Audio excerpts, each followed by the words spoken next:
May nagtatanong po sa akin kung paano ko po daw ito ginawa. Ayan, so meron siyang picture, meron siyang text, and meron siyang magandang background. Ayan, di na nyo naman gumawa ako ng tatlo.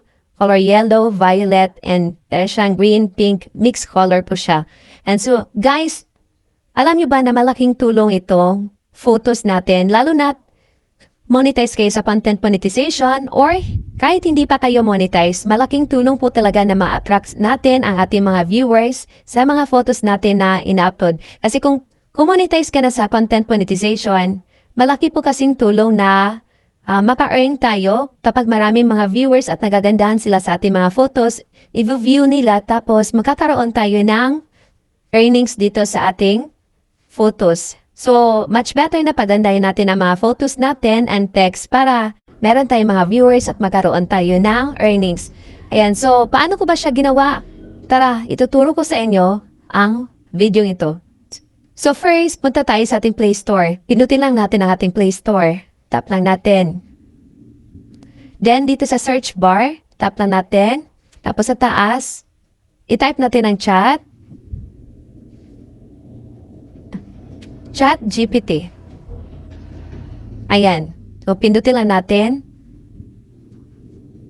So, since installed na sa akin, so, open ang napalagay dito. Pero once hindi pa naka-installed, install nyo lang. So, open lang natin.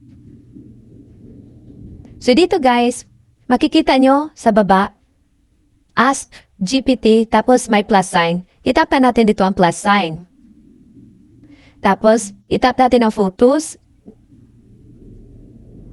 Then, i-attach natin yung photo na gusto natin i-enhance and palagyan natin ng mga text and background. So, tap lang natin ito. Ito yung gusto ko. Tapos ito.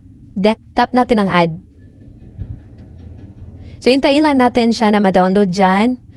Yan. So, kapag downloaded na, hindi na yan siya ikot-ikot. Ayan. Okay na, downloaded na yan. So, dito, mag-ask tayo. So, gawin natin,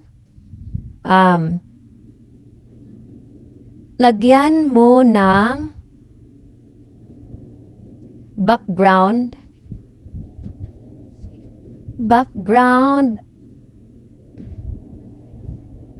ang photo ko at i-attach mo ang text. Na ang bahala. Ayan. Then, kapag okay na, yung i-check nyo dito guys, yung gusto nyo na mangyari. Ayan. So, tap natin itong arrow up. Then, hintayin lang natin kung ano yung answer or sagot niya. Yan. So, creating image. Hintayin lang natin. At ayan na siya guys. O, diba? Tingnan nyo. Open natin. Ayan. So, kapag okay na sa inyo, so, pwede nyo na siyang i-download. So, makikita yan sa taas, merong download, merong arrow down. So, tap lang natin para masisave yan at mapunta siya sa ating gallery. And so, kapag okay na, punta tayo sa ating gallery. Tap natin, tapos hanapin natin. Ayan.